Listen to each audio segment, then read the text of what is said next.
From MTN News, this is Montana This Morning. Montana corrections officers are going to see a big pay raise. I'll tell you how much. I'm Joe St. George in Washington. You're hearing a lot about China lately. Criticism of Beijing, though, has some Chinese Americans worried about backlash and hate. We explain the push to separate Chinese politics from Chinese Americans next. All right, 6:31 on this Thursday. Jay McDonald, Chet Lehman with you, and we were just checking those iCams. Still, you can see a little bit of that snow falling down in Butte. We'll call it flurries there in the mining city this morning. The clouds wanting to produce some moisture above the MSU campus, not happening. No, doesn't look like Not it. happening. No. Just keeping that insulating blanket hanging out right Why not? There we go. That's it. Yeah. How are you? Chet, thank you for asking. I am doing so well. Which button goes next on that clicker? It's the second button, It's not actually. the one you pushed. No, no, but I want to keep on top of things, Chet. I had to double check some things. If you don't hit next, you hit the top of the order, and it takes you all the way back to 6 o'clock. Absolutely. Let's start at 6. We can scan through that. So meantime, let's take a look at our weather conditions outside. You did so well on that. You got all the way through the commercial break. Yeah.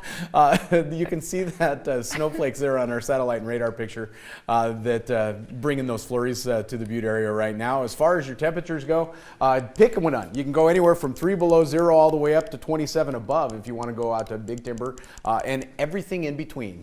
Single digits in Ennis, teens in Dillon, Butte, Wise River, and low 20s for Whitehall, Belgrade, Bozeman, and Livingston. As far as today goes, should hit into the 30s. The sunshine will make a return, and it'll be here in full force by the time we get into our Friday. All right. Details of that in just a couple minutes. All right, thank you very much. It's starting at the top. The Livingston School District may look a little different soon due to lower enrollment and a budget shortfall. MTN's Kristen Merkel reports on options being considered, which includes closing a school. And school in Livingston. What we're looking at is consolidating 3 schools into 2. Superintendent Lynn Scalia says the demographic of Livingston is shifting. Over the past decade, there has been slowly declining enrollment. At the Livingston School Board meeting Tuesday night, trustees discussed the potential closure of Washington School and relocating students and staff to Winans and, if necessary, Eastside School. Several teachers from the district shared their concerns about jobs and other potential fallout of the restructuring. Superintendent Scalia says the potential move would only affect one position and possibly some other one-of-a-kind positions. It actually would be very few jobs. It would be one administrative position, but that administrator would be able to move into another open position in the administrative ranks due to a retirement. This consolidation is being considered because of the district's $1.4 million budget shortfall due to the low enrollment and COVID relief funds running out. And she believes this move would do more good than bad. Kids would be moving into just schools with better HVAC systems and windows and that sort of thing.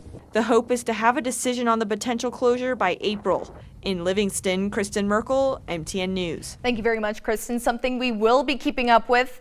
In Bozeman, the Bozeman Deputy Mayor Terry Cunningham said the second phase of development in an empty lot east of Ferguson Farm has been in the works for 2 years, and about 850,000 square feet worth of commercial and residential development is proposed.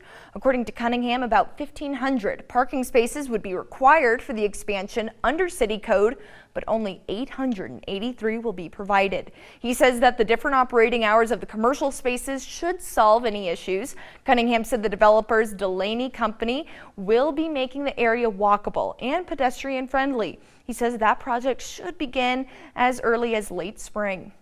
6:35 now. Our top story this half hour, the governor stopped at the Montana State Prison to announce much needed pay raises for correctional officers. MTN's John Amy looks at jobs that are necessary for public safety. In what some are calling a historic day, corrections officers in Montana are seeing a pay raise as much as 45%, which they hope will increase retention and morale at the Montana State Prison.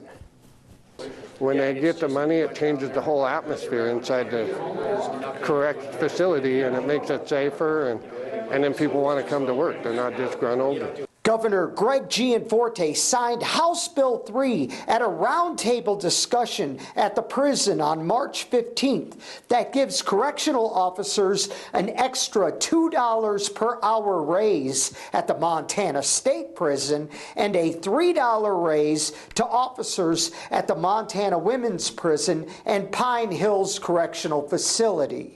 Taken with two other bills, officers' starting wages will increase from $16.46 per hour to $24.01 per hour by 2024.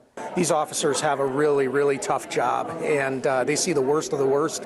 So for them to see the governor come out here numerous times and to sign the bill out here just means the world to all of us. Officer Wiggert started at the prison 37 years ago and made just over $5 an hour.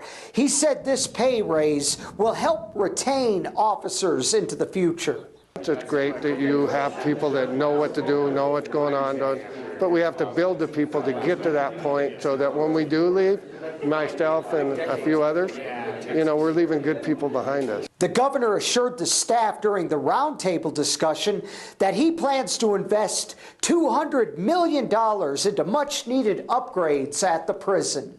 We've been kicking the can down the road for way too long. It's time to make sure we have a safe environment both for the inmates and our correctional officers. The Montana Federation of Public Employees, which represents correctional officers, praised the spirit of cooperation with the administration on getting these pay raises. We've been plugging away over the years to try to get these people up to a wage that we think is a livable wage for them and makes them competitive, especially with the county detention centers. In Deer Lodge, John Amy, MTN News. Thank you very much for that report, John. So how many employees will benefit from these pay raises? Well, the Department of Correction reports that 427 correctional officers will see raises, and they're hoping this will encourage more recruits to become correctional officers. 6:38 now. From a possible TikTok ban being proposed in Congress to an increase in the country's military presence in the Pacific, the United States' tense relationship with China right now is shaping policy around the world. However, many Chinese Americans fear that the tense relationship could result in an increase in hate crimes or discrimination in the coming years. As our Joe St. George reports, many Chinese Americans want you to know their story too, which may be very similar to yours.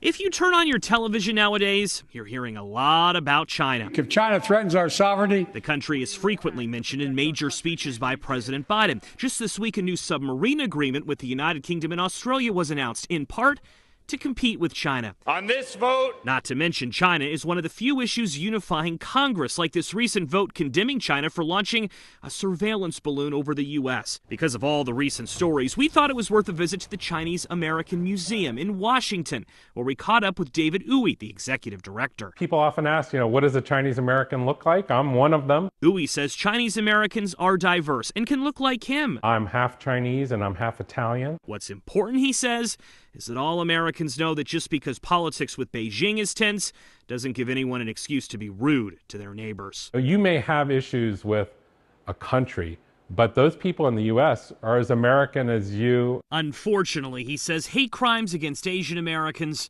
are on the rise. A new report by the FBI shows that there were over 700 anti-Asian incidents nationwide in 2021. His museum has felt it firsthand. We've had a rock thrown through our window. We've had some hate speech left on an exhibit. Part of Uwe's goal is to educate all Americans more about Chinese American history in the United States. For instance, the Transcontinental Railroad was built in large part by Chinese laborers. 10 miles of track was laid in one day. One fear Uwe has is a return to the past. From the 1880s to the 1960s, the United States Congress greatly restricted and in many years banned Chinese citizens from migrating here. The Chinese Exclusion Act remains one of the most restrictive immigration laws ever passed by Congress. They were not always the most welcomed of immigrants. All of this, Uwe says, is worth keeping in mind as the political rivalry between the United States and China intensifies. Any political expert will tell you it's a rivalry that won't be going away anytime soon. Joe St. George, Scripps News.